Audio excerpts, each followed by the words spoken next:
Kisah Nabi Daud alaihissalam. Sejarah Nabi Daud alaihissalam diawali dengan kisah Talut dan Jalut yang terjadi setelah masa Nabi Musa. Pada masa itu, bangsa Israel telah menjadi bangsa yang kikir dan mendominasi yang menindas bangsa-bangsa lain. Selama bertahun-tahun mereka telah menjadi bangsa yang berperilaku buruk dan jauh dari Allah. Oleh karena itu, untuk mengajarkan kerendahan hati dan mengingatkan mereka agar kembali kepada Tuhan, Allah mengirimkan cobaan berupa taslit, mengizinkan salah satu tiran terburuk pada masa itu, Raja Jalut, untuk menindas mereka sebagai tanda penyiksaan dari Allah. Bani Israel dilemahkan dan dikelahkan oleh peperangan yang terus-menerus, berulang kali dipermalukan dan dikalahkan oleh musuh-musuh mereka yang kuat. Cobaan mereka terus berlanjut selama bertahun-tahun. Akhirnya, mereka meminta nasihat dari nabi mereka pada saat itu, yang bernama Samael atau Samuel alaihissalam. Mereka berjanji kepadanya bahwa mereka akan berperang di jalan Allah di bawah kepemimpinan seorang raja yang ditunjuk Allah, Talut, seorang petani yang rendah hati dan baik hati, terutama karena ketakwaannya, tetapi juga karena kekuatan fisik, pengetahuan, dan kebijaksanaannya, untuk menjadi raja sekaligus memimpin tentara Israel. Bani Israel tidak dapat menerima ini. Samuel mengajak orang-orang Israel menurut berbondong-bondong menuju rumah Talut. Sesampainya di sana, mereka menemukan tabut yang telah dirampas oleh bangsa Palestina. Mereka berpikir itu adalah hal yang tidak mungkin, tetapi malaikat Jibril mengirim tabut ke rumah Talut. Tabut adalah sebuah kotak peti yang di dalamnya terdapat peninggalan Nabi Musa, Nabi Harun, dan kitab Taurat. Tabut merupakan hal penting bagi kaum Bani Israel, karena mereka percaya tabut membawa keberkahan dan ketenangan. Saat tabut dirampas oleh bangsa Palestina, mereka seperti kehilangan jati diri, karena kehilangan tabut berarti terputuslah kenabian dan keturunan mereka. Apalagi jarang di antara mereka yang menghafal Taurat. Karena hal ini, kaum Bani Israel yakin akan perkataan Samuel dan mengangkat Talut menjadi raja. Setelah menjadi raja, Talut mengatur strategi dan menyusun kekuatan untuk melawan bangsa Palestina dengan mengajak para pemuda bergabung dalam pasukan perang. Ajakan itu diumumkan sampai ke kota Bethlehem, sebuah kota kecil tempat kelahiran Nabi Daud. Nabi Daud adalah putra Yesha bin Uaid. Beliau merupakan anak bungsu dari 13 bersaudara. Masa kecil Nabi Daud sangat menyenangkan. Sebagai anak pengembala ternak, dia selalu ikut ayahnya mengembala hewan ternak di padang rumput yang hijau sambil berlarian. Allah menganugerahkan kelebihan pada Nabi Daud, yaitu dia bisa memahami bahasa binatang. Ayah Nabi Daud yang sudah lanjut usia memilih 3 putranya untuk bergabung dengan pasukan Talut dan berperang melawan Palestina. Ayahnya menginstruksikan anak bungsunya yaitu Nabi Daud untuk tidak mengambil bagian dalam peperangan, tetapi hanya untuk membantu tentara lain mengurus pembekalan serta menyiapkan makanan dan minuman, karena dia masih terlalu muda untuk berperang. Namun demikian, Nabi Daud sangat bersemangat untuk bergabung dan menyumbangkan tenaganya kepada Raja Talut. Menurut narasi, pasukan Talut hanya berjumlah sekitar 33.000 orang dari masyarakat Bani Israel, sedangkan pasukan Jalut berjumlah 250.000 orang yang sangat kuat dengan perlengkapan perang yang lengkap. Allah Subhanahu wa Ta'ala menguji ketulusan pasukan Talut.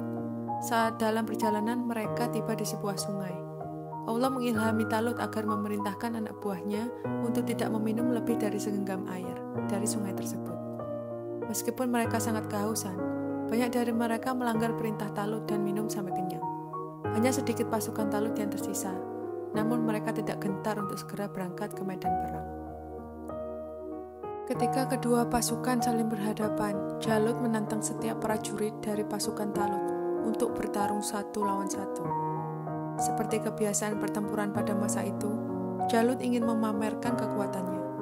Para prajurit diteror dan tidak ada yang memiliki cukup keberanian untuk menjadi sukarelawan. Raja menawarkan putrinya yang cantik untuk dinikahi dengan pria yang berani melawan Jalut. Tetapi tawaran yang menggiurkan ini tidak membuat para prajurit Talut berani maju. Pada saat itulah, seorang pemuda yang masih sangat muda melangkah maju di antara para prajurit. Pemuda itu adalah Nabi Daud alaihissalam. Dengan berani dia berkata, "Aku siap untuk melawan Jalut." Meskipun Talut sangat terkesan dengan keberanian Nabi Daud, tetapi dia menolaknya dengan alasan Jalut bukan lawan sebanding untuknya. Nabi Daud alaihissalam tetap bersikukuh untuk melawan Jalut. Raja meminta anak buahnya untuk memakaikan pakaian perang dan memberinya pedang. Tetapi Nabi Daud menolak karena dia tidak terbiasa, sehingga merasa tidak nyaman dan menghalangi gerakannya. Ketika Raja Jalut melihat pemuda kecil dan kurus yang akan dilawannya, dia tertawa terbahak-bahak. Nabi Daud alaihissalam mengambil sebuah batu besar dan meletakkannya di dalam ketapelnya. Dia mengayunkan ketapelnya dan membidik ke arah Jalut. Batu itu melesat dengan kecepatan seperti anak panah dan menghantam kepala Jalut dengan keras. Darah mengucur dari dahinya. Jalut itu tersungkur ke tanah, tak bernyawa, bahkan sebelum dia sempat menghunuskan pedangnya. Tentara Palestina tercengang melihat apa yang terjadi.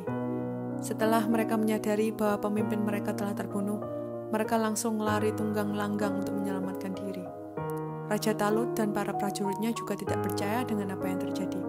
Mereka baru saja memenangkan perang. Kemenangan Nabi Daud alaihissalam bersama pasukan Talut melawan Jalut mengakhiri penderitaan orang Israel yang selama ini bertahun-tahun tertindas. Semua orang sangat gembira menyambut kembali pahlawan mereka, Nabi Daud alaihissalam. Setelah beberapa tahun, Raja Talut menempati janjinya dengan menikahkan putrinya Michal dan mengangkatnya sebagai salah satu penasihat utama. Nabi Daud kini telah menjadi orang yang paling terkenal di Israel. Suatu hari, Nabi Daud mengasingkan diri sekaligus bertobat kepada Allah. Dalam pengasingannya, Nabi Daud memperbanyak lisannya untuk memuliakan Allah dengan bertasbih. Pada malam bulan Ramadan melalui malaikat Jibril, Allah mengangkat Nabi Daud sebagai nabi dan menurunkan kitab Zabur dari Allah. Kitab Zabur merupakan perintah bagi umat Nabi Daud agar bertauhid kepada Allah Subhanahu wa taala. Sembari berdakwah, Nabi Daud alaihissalam mengabdi kepada raja dan rakyat Bani Israel dengan membantu rakyat yang membutuhkan serta melatih para prajurit kerajaan keterampilan berperang. Terdapat banyak peperangan pada masa itu, dan Nabi Daud mampu memenangkan setiap peperangan untuk Bani Israel. Raja Talut mulai cemburu kepada Nabi. Dia membenci kenyataan bahwa orang-orang lebih memuji dan mencintai Nabi Daud alaihissalam daripada dirinya. Talut mengatur rencana buruk dengan mengirim Nabi Daud alaihissalam berperang melawan bangsa Kanaan, peperangan yang hampir mustahil untuk dimenangkan. Talut yakin bahwa Nabi Daud alaihissalam akan kalah dan tewas terbunuh di perang itu. Setelah pertempuran sengit yang berlangsung selama berhari-hari, Allah memberi mereka kemenangan. Talut tidak menyangka bahwa Nabi Daud alaihissalam dapat mengalahkan pasukan yang begitu besar. Ketika dia melihat Nabi disanjung oleh orang-orang Israel, ketakutannya bertambah. Talut memanggil salah satu prajurit kepercayaannya dan membuat rencana untuk membunuh Nabi Daud pada malam itu juga. Michal mendengar rencana mereka. Dia berlari kepada suaminya dan memintanya untuk segera melarikan diri. Dia berpergian yang sangat lama sampai menemukan sebuah gua di puncak gunung dan memutuskan untuk beristirahat. Nabi tinggal di sana selama beberapa hari. Pengikut Nabi mengetahui bahwa dia dan istrinya bersembunyi di dalam gua itu, dan mereka datang menemuinya. Mereka meminta izin untuk bergabung karena mereka tidak tahan dengan perlakuan Raja Talut. Raja Talut memperlakukan semua orang di kerajaan dengan buruk. Keesokan harinya, beberapa warga tiba di gua dan mengatakan hal yang sama. Mereka berkata, "Tolong biarkan kami bergabung dengan tentaramu." Nabi menyetujuinya sehingga semakin banyak warga datang untuk bergabung dengan tentara Nabi Daud. Talut memutuskan untuk berperang melawan Nabi. Tentara berbaris selama berhari-hari, dan mereka menempuh jarak yang sangat jauh. Ketika raja dan anak buahnya lelah, mereka memutuskan untuk beristirahat selama beberapa waktu di suatu lembah. Ketika Talut sedang tidur, Nabi Daud merayap ke dalam tendanya tanpa suara. Dia mengambil pedangnya dan memotong sepotong pakaian Talut. Dia pergi keluar dan berteriak, "Wahai Raja!" Talut terbangun lalu keluar dari tenda. Dia terkejut melihat Nabi berdiri di sana bersama pasukannya. Lalu berkata, "Apakah kedatanganmu ke sini untuk membunuhku?" Nabi menjawab, "Tidak, karena aku tidak membencimu. Jika aku ingin membunuhmu, maka aku bisa melakukannya saat kau tidur."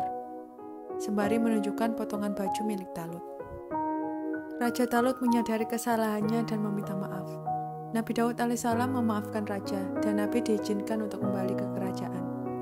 Setelah beberapa tahun, Raja Talut terbunuh dalam pertempuran lain. Semua orang memilih Nabi Daud alaihissalam sebagai raja baru. Allah Subhanahu wa Ta'ala membuat kerajaannya kuat dan besar. Semua musuh-musuhnya takut kepadanya. Allah juga memuliakannya sebagai rasul dan mengaruniai 19 anak laki-laki, yang salah satunya merupakan Nabi Sulaiman alaihissalam. Beliau menyampaikan pesan Allah melalui kitab Zabur kepada anak dan kaumnya. Dengan suara yang merdu, semua orang mendengarkan dengan seksama. Nabi Daud alaihissalam meninggal dunia di usia 100 tahun. Kematiannya ditangisi oleh 4.000 pendeta dan ribuan orang. Pada hari penguburannya, matahari sangat terik dan orang-orang yang datang mengalami kesulitan. Saat itulah, Nabi Sulaiman memanggil ribuan burung untuk memberi naungan dari sinar matahari. Ini adalah tanda kekuasaan pertama dari Nabi Sulaiman alaihissalam.